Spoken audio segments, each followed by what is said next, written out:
Okay, put your helmets on because this update is a wild ride. And in case you didn't see my last video, go watch that and then come back and watch this update. But in summary, my parents told me that they wouldn't help fund my birthday trip if I didn't take my bratty stepsister with me. When all this was going down, I honestly had no idea what I was gonna do or how I was gonna supplement the funds for the rest of the trip. But I have the most amazing friends ever. And when I told them the situation, every single one was just like, we'll just pay more to go. Like, do not worry about this, Kels. They have all met my stepsister and my stepmom, so they completely understand the situation. And none of them wanted Leah there, let me tell you. So I went to my dad and stepmom and said, thank you so much for your conditional birthday gift, but I no longer want it. I told them that me and my friends were gonna be paying for the entire trip ourselves, and that way, Leah does not have to go. And this is not what my stepmom wanted. She started flipping out, yelling at me, telling me that this is terrible, I'm a terrible big sister. And my dad is just sitting there, just blinking, not saying anything, just like, ah! She said, Kels, we can either do this the easy way or the hard way. Like, what was she even talking about? Which I later learned what she was talking about. But in the moment, I was like, what do you mean? Okay. Kind of cryptic, kind of dramatic. And I was like, we're just not going to do this anyway. And I ended up just leaving in the middle of the conversation because the woman, let me tell you, I know where my stepsister gets it from for sure. So the day comes that me and my friends are leaving for my birthday trip. We drive the 3 hours, get to the Airbnb, and it is perfect. We're having the best time hanging out. Some of my friends actually drove in from different cities, so I hadn't seen them in a little bit, so we were just catching up, having the best time. Until I got a knock on the door. And everyone who was invited was already there, so I was like, maybe it's the Airbnb owner. It wasn't the Airbnb owner. When I open the door, I see my stepmom and my little stepsister standing out there. Leah has 2 different bags. Like, we're there for the weekend, you're 12. Like, why do you need 2 bags? And my stepmom goes, guess we had to do this the hard way. Have a good weekend, baby. Like, saying bye to my stepsister. I'm like, I'm speechless. And I'm trying to stop. I'm like, what are you doing? I'm like yelling at my stepmom. My stepmom's walking back to the car. I'm like, excuse me, like what? I'm sorry, what? No. And she's like, bye, have a good weekend. Like, not even acknowledging me. I'm like chasing her out. Like, excuse me, this is not happening. She gets in the car, drives off. Literally does not even acknowledge me. And at this point, I am truly speechless at the audacity of this woman. It is absolutely insane. I am paying more. My friends are all paying more, so this situation wouldn't happen, and she didn't care at all. She just cared because Leah was throwing a temper tantrum, and she doesn't know how to parent her daughter. She doesn't know how to tell her daughter no. So I bring Leah inside. All of my friends' faces dropped as soon as they see her because they're so confused.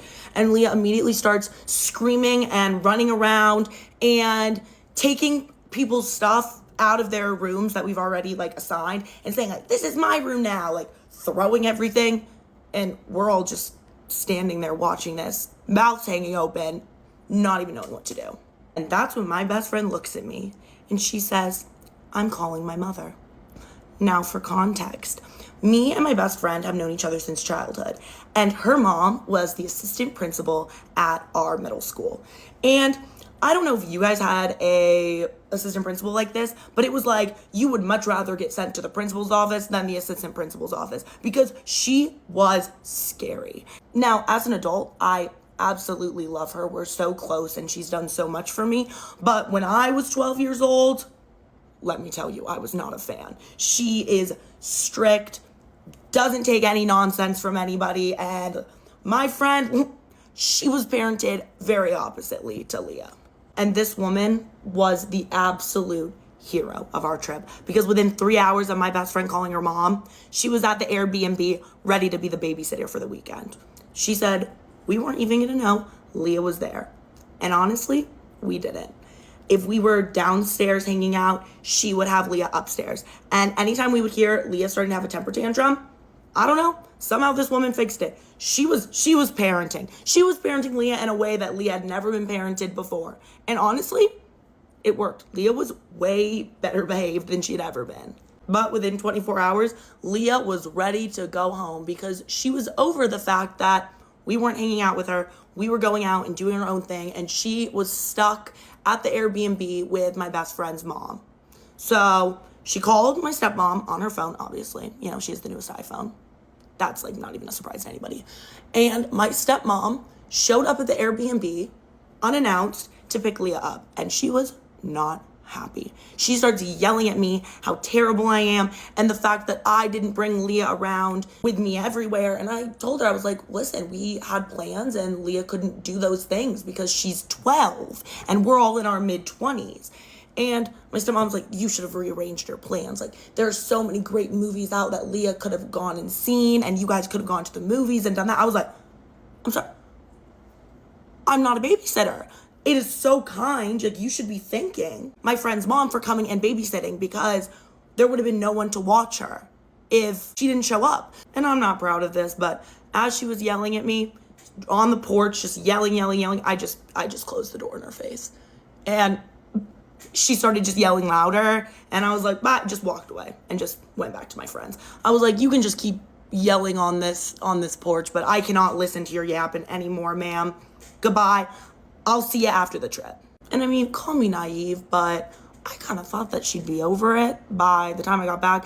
My stepmom's a dramatic woman. You know, she gets mad about everything, and then she's over it the next day like it never happened. So I just thought by the time I got back, whatever. Bygones would be bygones. We could move on from this experience. But my stepmom, nope, she was not ready to move on from this experience. When I walk back into the house after the weekend, you know, ready to chill, ready to, you know, unpack my things, my stepmom and my dad are in the living room sitting, not looking happy. My stepmom has her arms dramatically crossed. I just knew it wasn't going to be good. And my dad says, Kels, we need you to come sit down. And I proceed to sit there as my stepmom berates me for over an hour about how terrible what I did was and how I made Leah feel like she wasn't wanted there because I just passed her off to a babysitter. I was like, she wasn't wanted there. On my birthday trip with all of my friends, she wasn't wanted there. I'm sorry she felt that way, but that is reality. But to top it all off, my stepmom passes me a printed off piece of paper that has all of the expenses that she had for her trip to and from the Airbnb, from the gas money to all of the snacks that she bought on the trip. And let me tell you, she bought Leah a lot of snacks. I started laughing so hard. There were literal tears in my eyes. I was like, you cannot be serious. Like, you cannot tell me that you actually expect me to pay for your gas for you to come and try and ruin my birthday trip. No. And I look at my dad. I was like, Dad, can you please? And he was like, you know what, Kels, I'm really disappointed in you. And I was like, you know what? I'm disappointed in you because you were never like this. You would have never done this before you were married to your new wife. And now you're treating me like I'm in the wrong when I'm clearly being treated unfairly. So now we're basically in a standoff, and my stepmom, my dad said that they refuse to talk to me until I apologize to my stepmom, Leah, and I pay her back the money I owe her. So I don't really know what to do.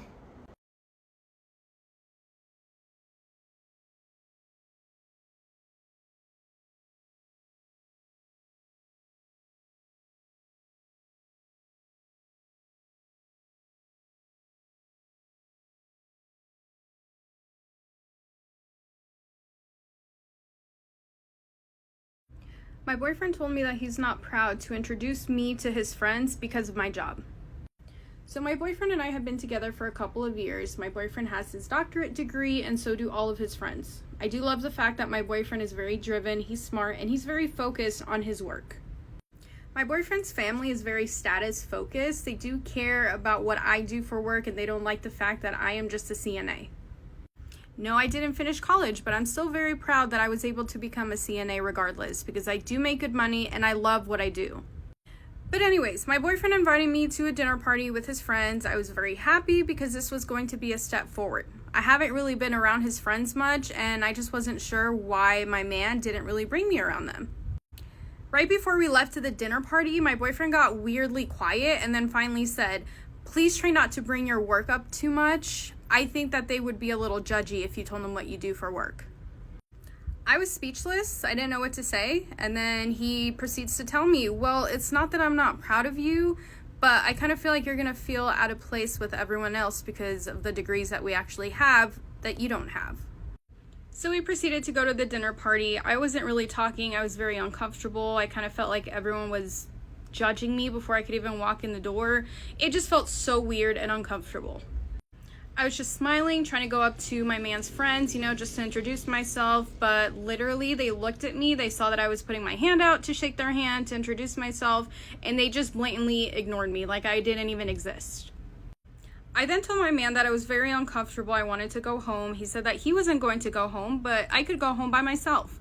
That he wanted to stay with his friends, even though they were treating me like shit.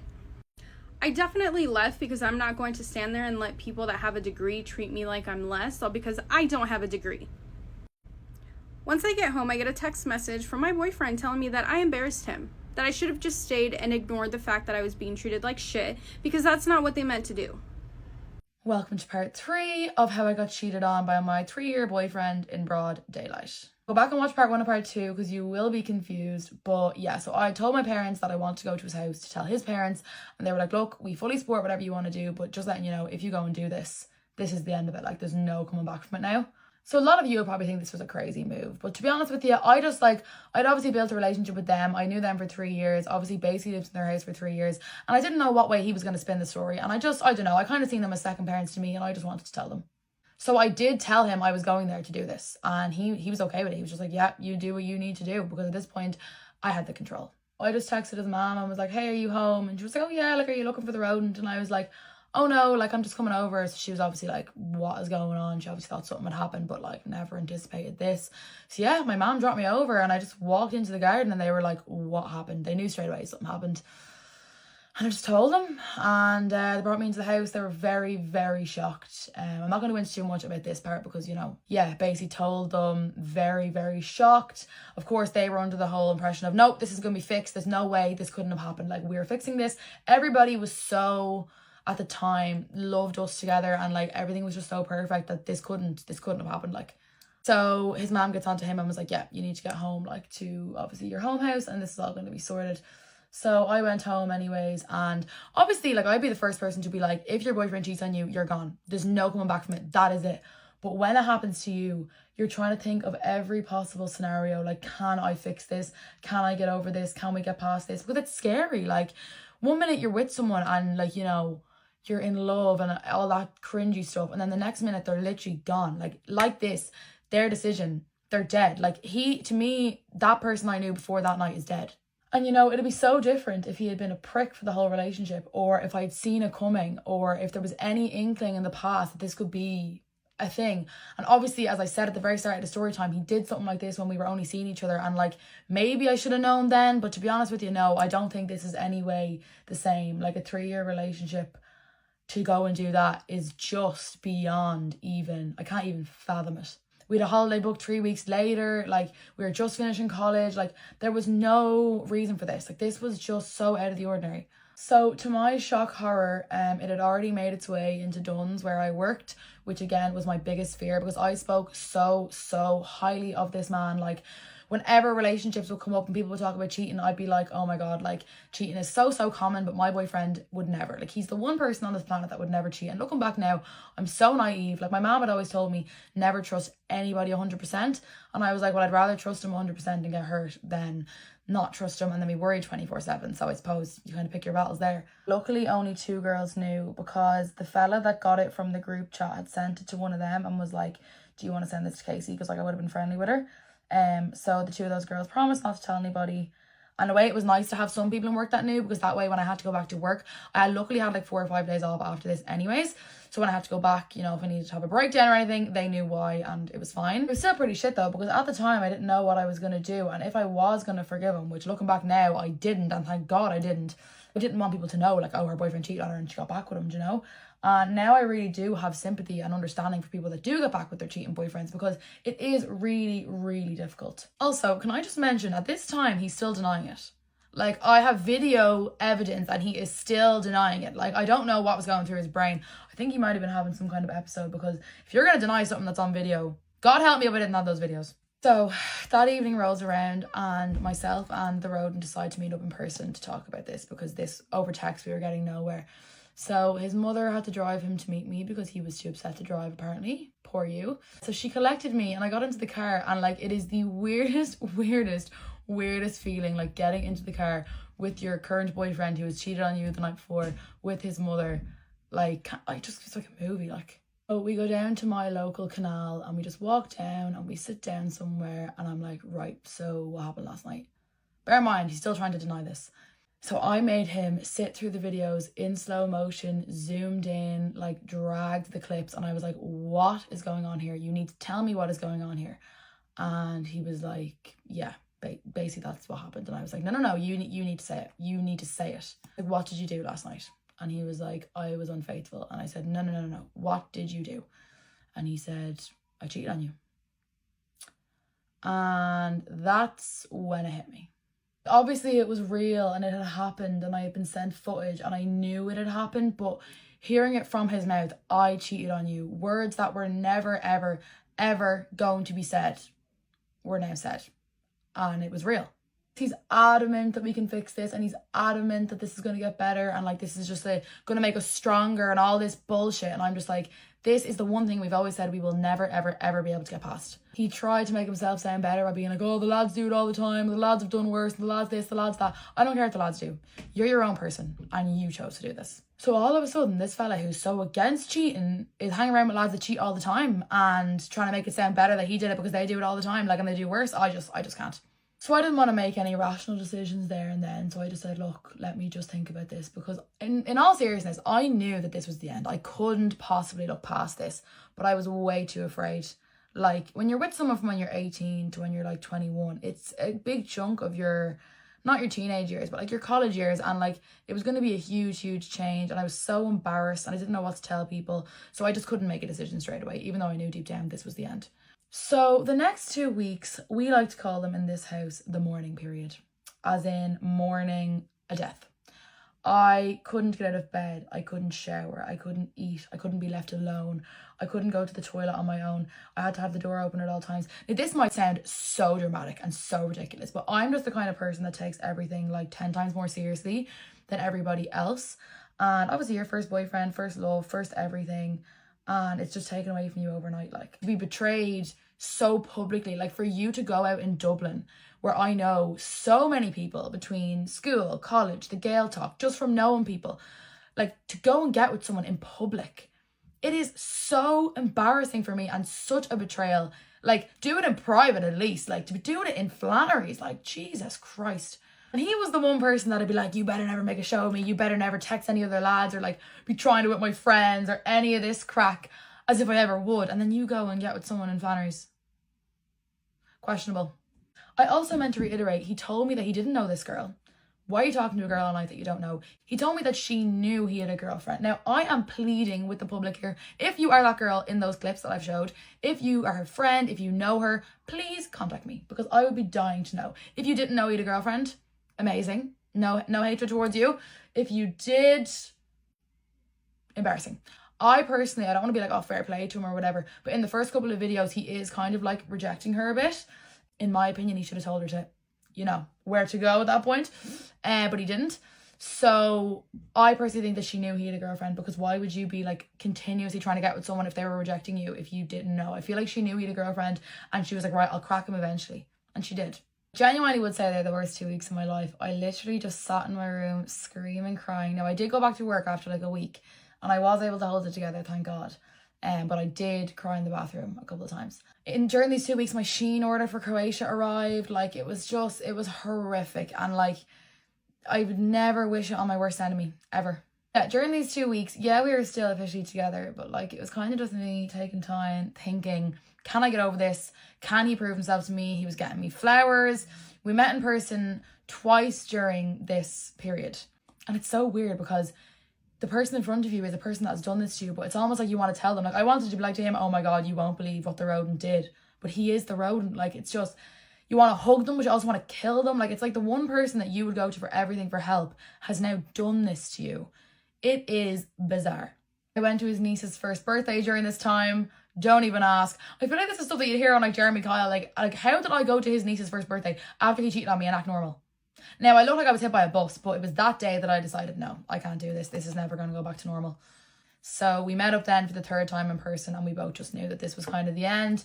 So obviously, like, it's really sad, like, as well. Do you know, I don't regret the 3 years. They were a great 3 years as far as I know. So yeah, there was tears, there was crying, there was hugging, there was reminiscing, there was the whole shebang, you know yourselves. And then the anger came out and I was like, you are a sick freak and this is why we're breaking up. And I broke up with him. Now, of course, many versions of this story probably went around and God knows what he actually told people. I heard rumours back that it was a mutual breakup, that I was crazy. If you believe anything from this story, I think it's very evident that I was far from crazy and the whole thing was because of him.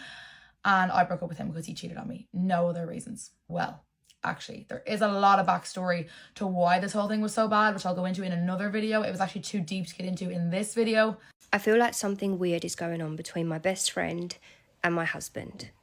I don't know if I'm making things up in my head or if their actions are actually suspicious, so I just need some opinions. My husband Ethan and I have been married for 4 years. We're both in our early 30s and we have been so happily married so far. He is a great guy and I know that he loves me a lot. In fact, the only time I've ever actually caught him lying is little white lies to protect my feelings. That I know of, he's never lied about anything big. He's never had any ill intentions behind a lie. It's just been little things to protect me. And my best friend Lena, we were roommates in college and we've been so close ever since. We're basically sisters. So here's the thing about Lena. She was in a 3-year long-term relationship, very, very serious, and they broke up a few months ago. Her ex was insecure and controlling, and the one thing I could never quite get my head around, which is now coming back to haunt me, is the fact that he hated Ethan. He hated Lena being anywhere near Ethan, and I never understood it. None of us understood it, apparently. But even if we were at a party with loads of other people, he would hate it if Ethan was there because he was in a close proximity with Lena and it just made no sense. Anyway, after the breakup, Lena and I got even closer. We were always out together and Ethan was always tagging along. It was the 3 of us and it was comfortable. Him and Lena got on so well and I was never suspicious. It just felt normal and natural and I was happy with it. I actually remember her once saying to me, if you ever meet another man like Ethan, you have to set me up straight away. That didn't even set alarm bells ringing. I just thought, yeah, I will. Then we get to the night in question, which happened a few weeks ago. We had booked a concert, the 3 of us, and it was Ethan's favourite band. And on the morning of the concert, I woke up and I felt rough. I felt so ill. I actually got a doctor's appointment that same day. And they had given me medication. There was no way I was going to this concert. So Ethan wanted to cancel and reschedule. I said no, I don't want you to miss it. You and Lena still go. I actually phoned up another friend who was also free and she said she could go. Her and Ethan also got on very well. Everybody was comfortable with this situation. They went to the concert and I stayed home. And all 3 of them were sending me pictures all night. Major green flags. I had nothing to worry about. I knew the concert was finishing at 11 p.m, so I expected Ethan, after he'd dropped the girls home because he's just that kind of guy, I expected him to be home around 12:30. But because of the medication I was taking, I fell asleep much earlier than that. So you can imagine my surprise when I woke up at 3 o'clock in the morning in an empty bed. I went downstairs and he wasn't there. So I checked my WhatsApp to see when his last message was. It was 11 p.m. He told me he was dropping the girls home and then coming directly home. Exactly what I expected. So where the hell was he? As I'm looking at our WhatsApp messages, I see his headlights appear in our front drive. And I don't know what came over me. I don't know why I didn't just wait for him to come through the door and ask him, did you have a nice night? Where the hell you been? Instead, I ran back upstairs. I jumped in bed and I pretended to be asleep. I think I wanted him to offer me the information without feeling like he had to give it. The guy didn't come upstairs. He didn't come upstairs And I then didn't feel like I could go back downstairs. I needed to wait until it was a reasonable time for me to wake up. So I laid there, wide awake, sweating with panic and confusion for 3 hours. I waited until 6 a.m. and then I went downstairs. He was asleep on the sofa, fully clothed. So I woke him up. Did you have a good night? What time did you get in? He said he had a great night and he got in about 12:30. Now I know what you're thinking at this point. I said, no, you didn't. I was standing in the front room at 3 o'clock when you pulled up. Obviously, that's what I said. I didn't actually know what I was accusing him of outside of coming home late and lying about it. And I felt like if I gave everything away then and there, if I showed all of my cards and told him all of the information that I know, which I know isn't a lot at this point, but that gives him and possibly her the opportunity to hide things, to cover things up, to stop things, and then I never find out.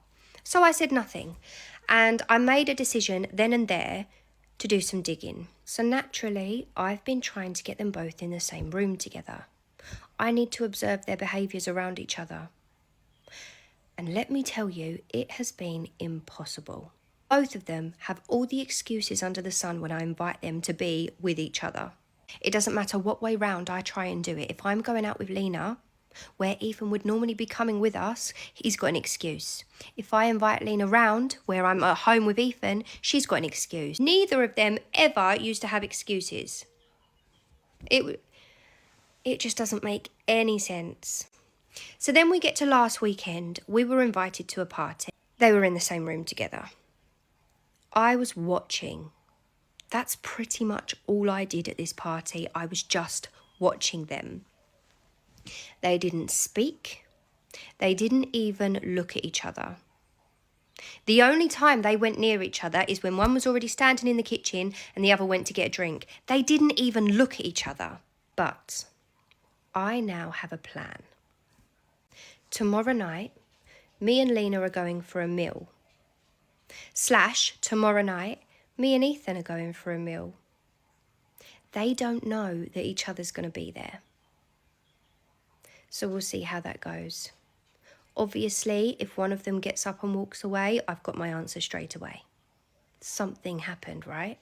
But if they don't, then I finally have an evening where I can observe. I will, of course, update you, so watch out for part 2.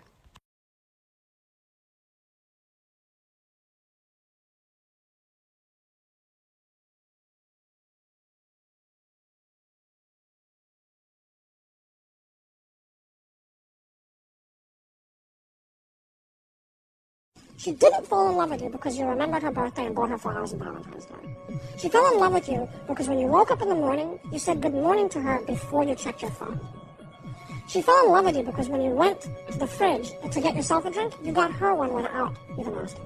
She fell in love with you because when you had an amazing day at work and she came home and she had a terrible day at work, you didn't say, yeah, but let me tell you about my day. You sat and listened to her awful day and you didn't say a thing about your amazing day. This is why she fell in love with you. I can't tell you exactly what day, and it was no particular thing you did. It was the accumulation of all of those little things. Like, she woke up one day, and as if she pressed a button, she goes, I love him.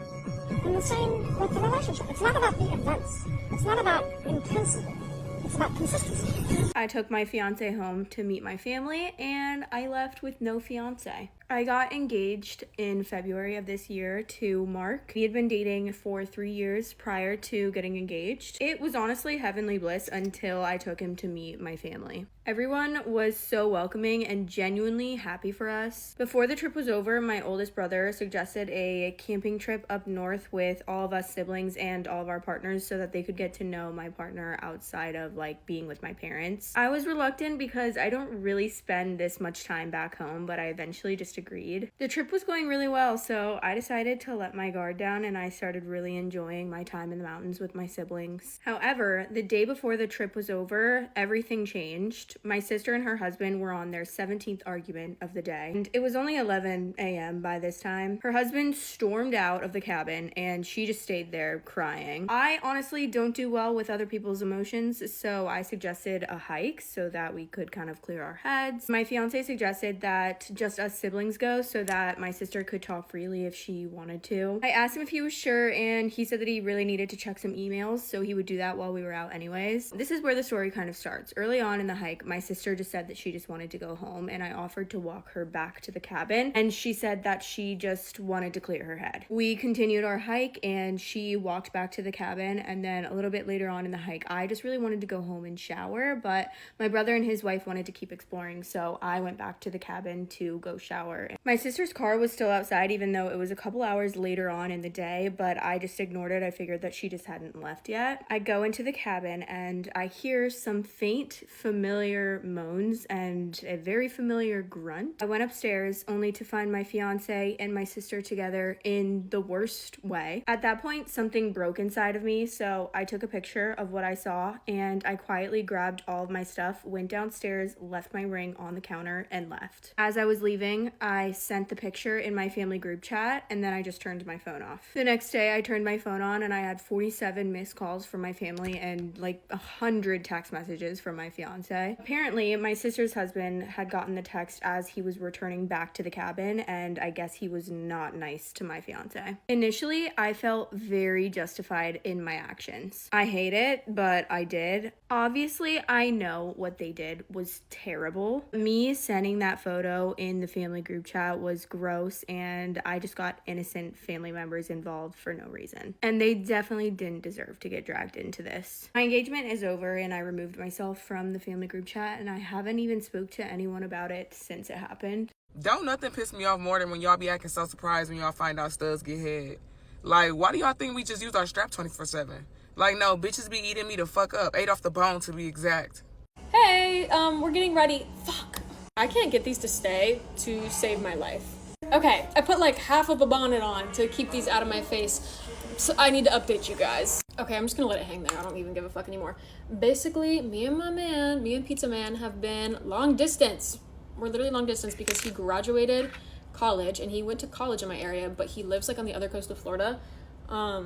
So it's only like a couple hours away, but I basically haven't seen him in a while because he's living there until he gets an apartment here. Yeah, but he's coming to see me today. It's 2:30 right now, and he's gonna get here at around like 4. And originally the plan was that he was gonna get here at like 12. Thank fucking God he didn't, honestly, because I've been like deep cleaning my entire apartment from yesterday till today, but I procrastinated so long yesterday that I didn't really get a lot done. When he gets here, he's taking me to Seafood Boil. I'm so excited.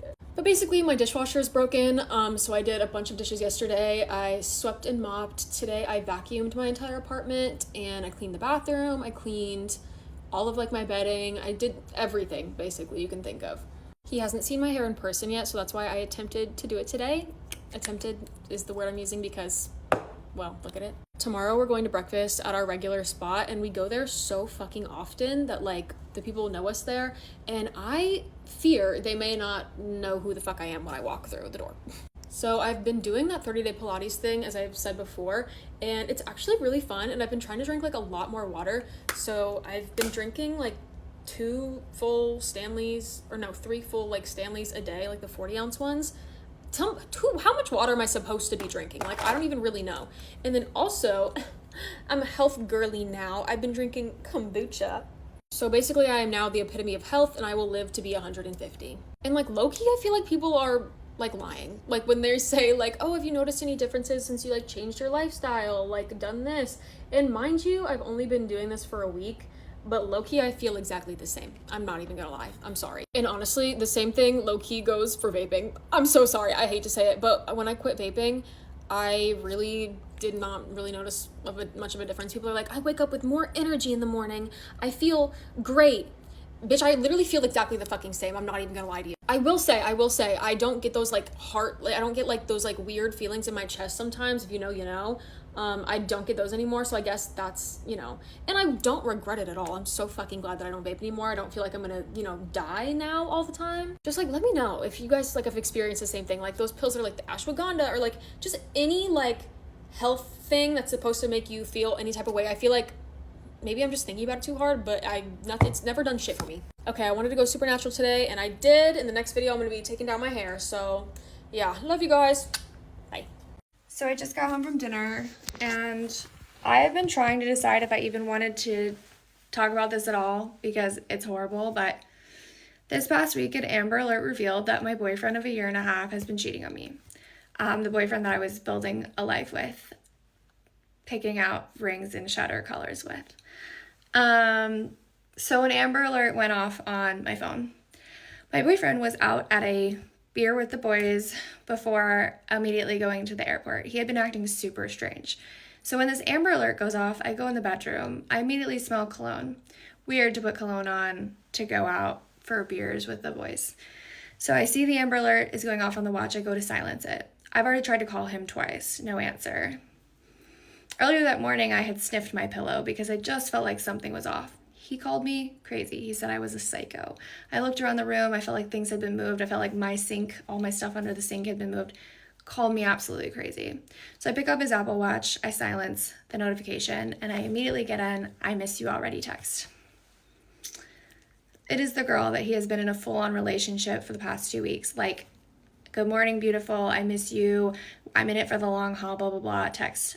All the while, he's laying his beautiful little head beside me every night, still planning our lives. So this is a full-on dual relationship, like dual life, mastermind, next level amount of deception type of shit. So when I get that text, I obviously scroll through all the texts, and everything comes out. Not only is it her, it's other women too. But she's obviously getting the crux of it. She's getting the copy and paste of the love bombing that I got last year. So granted, my entire life has flashed before my eyes, and every gut instinct I've ever had has just been like put in blinding lights. So yeah, that was my week. And moral of the story, there's so much of the story. I should probably do a part 2. Part of me doesn't want to do part 2 because I feel like, oh, like who needs to hear about this? But at the same time, this is crazy. Like, normal people do not do this to other humans, specifically ones they say I love you to, but like to anyone, because it's so cruel and disgusting, and like quite literally puts people at risk, not only emotionally but physically, to engage in this kind of behavior. It goes against everything that they say that they stand for. But I also just feel like a full-on 10 minutes on this is cringe. So like, my moral of the story is, if I would not have gotten that Amber Alert, if he would not have gotten the Amber Alert, I would have never known this. I probably would have married this man with him acting this way and being capable of this type of behavior once I was pregnant, once I had kids, like for the rest of my life. And so legitimately, I feel like an Amber Alert just saved my life. I know that they're used for much more serious situations, but for me, like that Amber Alert just changed the course of my life. Y'all want a part 2? My family's pressuring me to give my little sister my dream wedding venue because she needs it more than me because she's pregnant. For some background, my fiance and I have been together for 8 years, engaged for 3. I know what you're thinking. A 3-year engagement, that's insane. But it makes sense. I was in school for the beginning part of our engagement, and I didn't want to deal with wedding planning while also in school. And also, I have a dream wedding venue, okay? This has been my dream wedding venue since I was a little girl, and I checked in as soon as I got engaged to see what dates were available, and there was a 3-year wait list. I talked to my fiance, and he said that since this venue was so important to me, he was totally fine doing a long engagement. Call me extra if you want, but I could not imagine myself getting engaged anywhere else except for this venue. It's literally been on every single one of my Pinterest boards since I was 9. So 3 years ago, my fiance and I booked my dream venue for January 2025, only in a few months.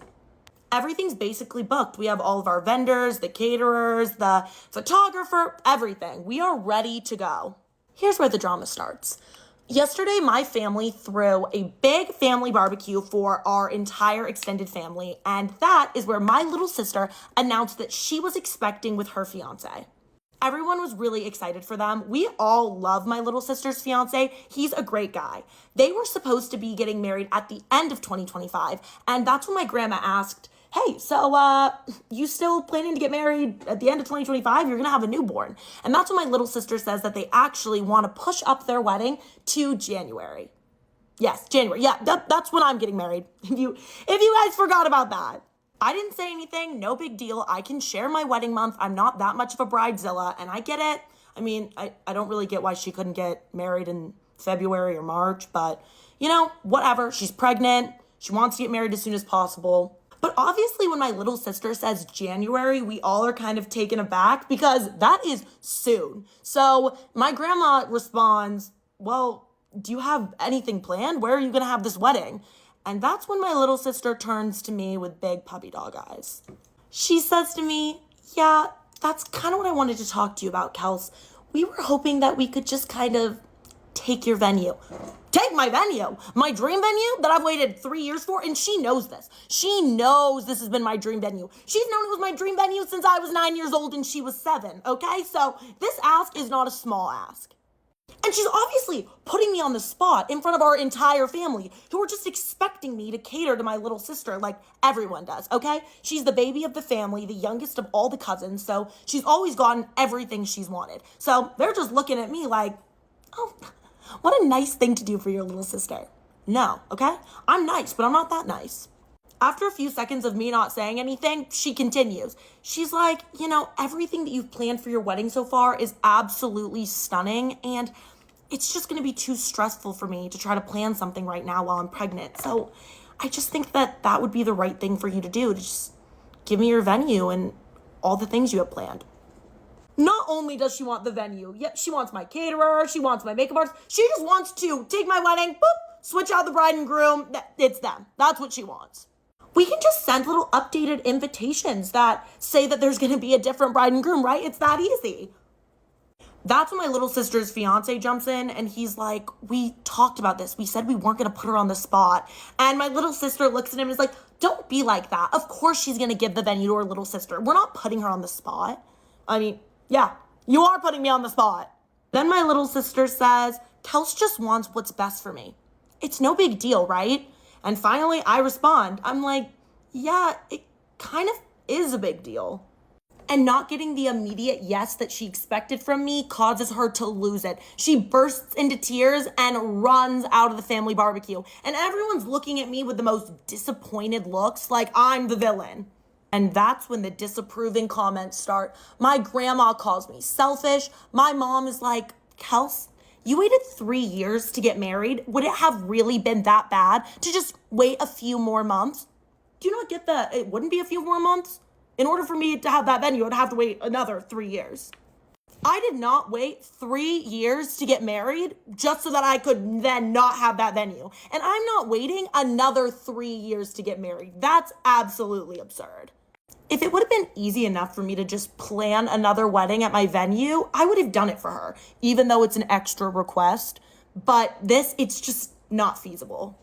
My dad calls me that night, and my mom and my little sister are both on the other line. He tells me that why should it matter where I get married? It doesn't matter what the venue is. All that matters is that I'm getting married to the person I love.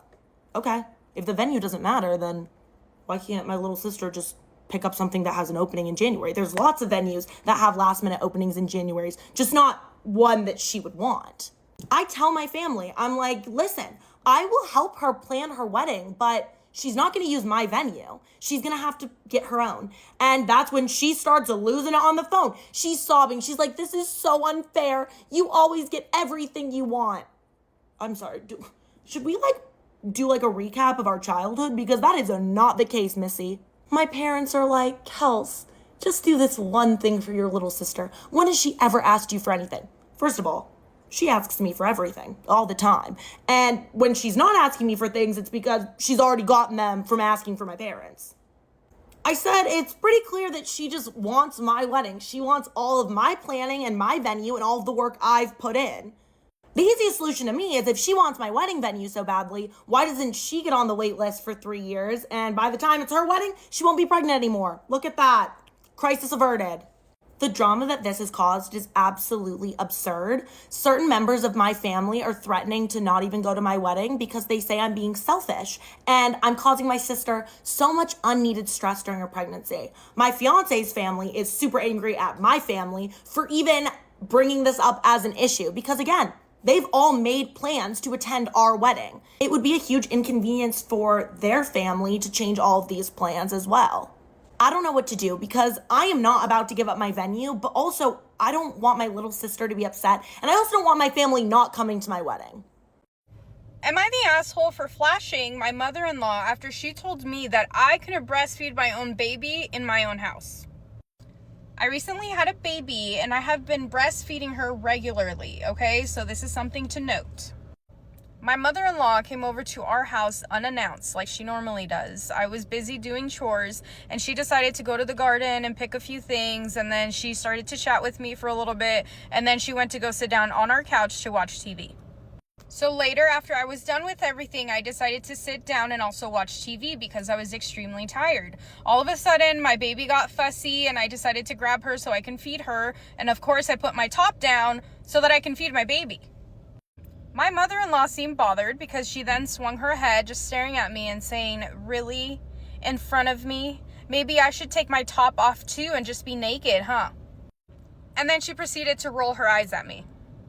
And this is not the first time that she's made a comment about that, okay? I mean, it's a normal, usual thing. As a mom, it's my house. It's not like I'm out in public doing this. This is not the first time that she's ever made a comment. The last time she made a comment, I was very nice, very respectful. I went to another room in my house to feed my baby. And then my husband decided that after that incident, he wanted to buy me a cover so that I can just use it around my house. But my baby doesn't like it, so I don't use it. This time I had enough. I did not have everything hanging out. I was being very discreet and respectful because my mother-in-law was there. Not like I was showing her all my breasts. I was tired and I wasn't thinking, okay? So what I ended up doing, I stood up, I just took my top off and I said, I am going to feed my baby in my house whenever the hell I please. And I did tell her that if she didn't like that, there's a door, she could walk out whenever she wants. And all of a sudden, she looked insulted and said, "Oh my God, this girl," and she just got up and left. Yes, my husband was there. Apparently, he then got a text message from his mom that she was very mad. But honestly, at the time, I didn't know. I was super tired. I just acted and wasn't thinking, okay? But I don't think I'm the asshole for doing that. Get ready with me to break up with my cheating boyfriend. I haven't seen him in a week, and this is the last time he'll ever see me. So I have to look extra good. So backstory is his family has like a lot of family friends. And like I know this, and we've dated for over a year and he's hung out with them like a few times. So this didn't take me by surprise at all. He was like, we're going on a family vacation with both of our families. We're going to Mexico. I'm like, cool, that sounds so fun. Let's FaceTime. Like, obviously, let's stay in touch. Like what a good, loving girlfriend would want to do when she's in love with someone. And he's like, yeah, that's fine. We might not be able to every day because, like, they don't want it to be, like, a phone kind of vacation. So I'm like, okay, whatever. I respect it. I don't want to be, like, a controlling girlfriend. That's not who I am. So I know the family friend has, like, two, like, daughters, like, one grade above him and a grade below him. So, like, I know that already. And they're in like a hotel, and he's like, oh, I'm sharing a room with my sister, she's showering right now, because like I hear the shower going. I'm like, okay, whatever, it's his sister. I'm not thinking much of it, but I see like something on his neck. I'm like, is that a hickey? And he's like, no, like, you're crazy. And like I asked like a few times, but like I didn't want to like be like, you know, crazy, because like I didn't really know. Then like the next day he's like, we can't FaceTime anymore, like my parents are getting mad. I'm like, okay, that's weird, but fine. But here's where the story gets crazy. So he posts a picture on his like main Snapchat story, and it's like a picture like looking at the beach. But in the sand, there's like a heart with his initial plus one of the girls' initials, M. So I slide up and I'm like, oh my god, that's so weird and like funny. Like, did you like recognize this? Like, did you see that? Like, blah, blah, blah. Still not thinking anything of it. He's denying everything. He's like, there was nothing in the sand. He's like, I don't know what you're talking about. You're crazy. And I'm like, I literally saw it. Like, now I'm getting sussed out. Now I'm like, this is so weird. Like, you could have been like, yeah, I saw that. That's what a coincidence. But no, he was like, that, like, it wasn't there. And I'm like, like, this is weird. So I had my suspicions. So I went to go find these girls' Instagrams. Turns out it was their 6-month anniversary vacation, just them two together, and I just had no idea. So congratulations to the happy couple.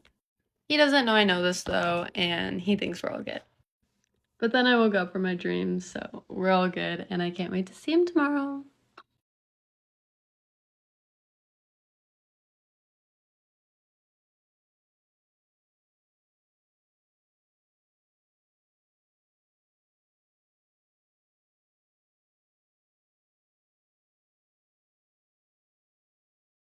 I gave my husband an extremely dangerous allergic reaction by feeding my homemade banana bread to his mistress. And you know what? I'm not even sorry. 2 weeks ago, I came home from work early. Now, I didn't bother to let my husband know because, to be honest, I didn't expect him home. I didn't expect anybody home. My plan was to have a bath, not tell anyone that I'd come home from work early, just relax for an hour, and then my husband would get home. What actually happened was I turned up home to find my husband and our friend in the kitchen just laughing. Now, there wasn't too much to be suspicious about at first. They were both fully dressed. There was nothing untoward going on that I could see. And when I arrived, my friend's facial expression didn't change. She seemed very happy to see me. She threw her arms around me, cuddled me, and spent the next few hours talking to me. So everything seemed fine. It was only once she left that I kind of internally started to question how long she had been there and what were they laughing about. Because when I walked into the kitchen, I wasn't involved in the conversation. Nobody included me in the joke. We just started our own conversation. So it was playing on my mind a little bit. And then last week, my husband told me he needed to work late. This is not a regular occurrence. My husband never works late and doesn't really have the kind of job where you would need to work late. So it made no sense. I didn't question it. And then at the beginning of this week, my husband worked late. Again, I had my internal questions, but I said nothing. I need to reiterate that my husband's job is not the sort of job where you would need to work late. It's the kind of job where you finish at 5 o'clock and you forget about work. You don't need to think about it until you're there the next day. Is that kind of job, you know? So he calls me yesterday about lunchtime to let me know that he needs to work late. And I said, okay. And I don't know what came over me, but I had a plan. I had a terrible, terrible plan. My husband is highly allergic to bananas. So I went and bought some bananas. I made banana bread, and then I let my friend know that I was going to be dropping some banana bread round. And she was happy. Of course, who doesn't want homemade banana bread other than my husband? There's no way that he's going to come home and have a reaction in our house. I was on my hands and knees scrubbing that kitchen. It was sparkling. There were no remnants of banana in that kitchen. So I drop the banana bread round to my friend's house. And I leave. I get a call about 4 hours later. My husband had an extremely dangerous allergic reaction to bananas. I make my way to the hospital. And when I get there, the doctor starts to question me on, his allergies, what we have in the house, this, that, the other. In front of my husband, I say, Doctor, I don't know how this has happened. The only thing he's allergic to is bananas. And yes, I did make banana bread today, but I have completely blitzed our kitchen. And that aside, he's not even been home yet, Doctor. You see, I made this banana bread for our friend and I dropped it round there earlier and then this is the point when I turn to look at my husband. And I say, and I have no idea how it could transfer from her to him. How could that happen? It's safe to say that he knew exactly where I stood at that point. I didn't say another word. I turned on my heel and I left the room. And on my way out of the hospital, who walks in? We are literally walking directly towards each other. The friend. See, I'm not normally the revenge type of girl. I'm normally the cut you out of my life, I will never have a need to see you again kind of girl. But obviously, I was in a relationship with him, so it was quite important that I did get my revenge. But her, I had nothing to say. So as we're walking towards each other, she calls me. She calls me to get my attention, to say hello, and to ask how he's doing. I look at her, and I tell her he's allergic to bananas. I'm surprised you didn't know. In fact, you should probably clean your teeth and wash your hands before you go up to see him. Clearly they think I'm stupid. Clearly they think I would never catch on to what they were doing. But I did catch on. And nearly killed him. My best friend's boyfriend just gifted me the most inappropriate birthday gift and asked me to use it with him. Story time. Okay, so the other week was my birthday. We're not going to talk about how old I turned because I don't want to be reminded of that, okay? And I decided to have some of my closest, nearest and dearest friends round. Really, really blessed with my friendship group and especially one of my best friends. Let's call her Natalie. We've been best friends before we could walk. Like, it's literally been like one of them friendships. But a little while ago, Natalie got a new boyfriend and to be honest, I don't really like him.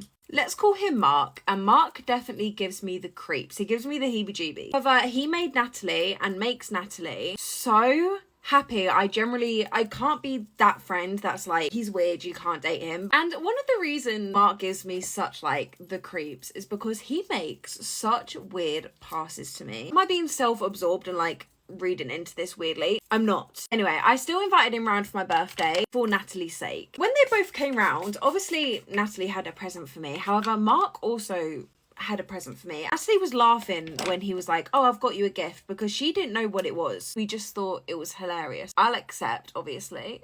Now, I am just so happy I didn't end up inviting my parents or family to this little get-together, because when I opened Mark's present, and I can't say what it is, but it was extremely inappropriate. I want to tell you, but I can't tell you the name of it. I, as a girl, would use it. Maybe in certain situations. Okay? Maybe if I was a bit lonely. You get it. You get the gist. And he gifted me this with my boyfriend sat next to me. Everyone's mouths obviously dropped because why are you gifting me said item? And then his response to everyone questioning why the hell he just gave me this was, I thought you would find it useful and I'd quite like you to use it in front of me. Speechless. And to be honest, I just froze. I didn't actually know what to say. My boyfriend definitely handled that situation. I'm just so shocked. Am I the asshole for being mad at my husband for saying that he would choose his deceased wife over me? My husband was married once before me. She was his high school sweetheart. They started dating in their junior year of high school, and they survived long distance in college, and then they got married when they were 23. Very shortly after college, she passed away at 26, very unexpectedly. She had an aneurysm, and he was obviously devastated, especially because they were so young at the time. They never had children. He contemplated remarrying because he was so heartbroken, but we ended up meeting each other about 4 years after that. We got married when I was 31, he was 34, and we have 2 children together. Last night we were at a little friend potluck get-together thing, and everything was going really well until one of our friends brought up a new topic of relationships. She's newly divorced, so it was about her divorce. Others were chiming in about their past relationships from high school, college. I had said that I never thought that I was gonna get married because my luck with men was always so horrible, and then I met my husband, and I'm so grateful to have met him and to have him in my life. After a little while longer, he brings up his deceased wife. All of our friends know that he was married before me and that she passed away pretty young. So he was talking about her, and then he all of a sudden just dropped drops a bomb and goes, if she walked through those doors right now, we would just pick up where we left off. If I'm being totally honest, it felt like someone put my heart in a blender and literally kicked me in the gut as hard as they could. And everyone there could definitely sense the awkwardness that followed. I wanted to avoid making a scene, so I just laughed it off, but I think it was pretty obvious that it definitely hurt me.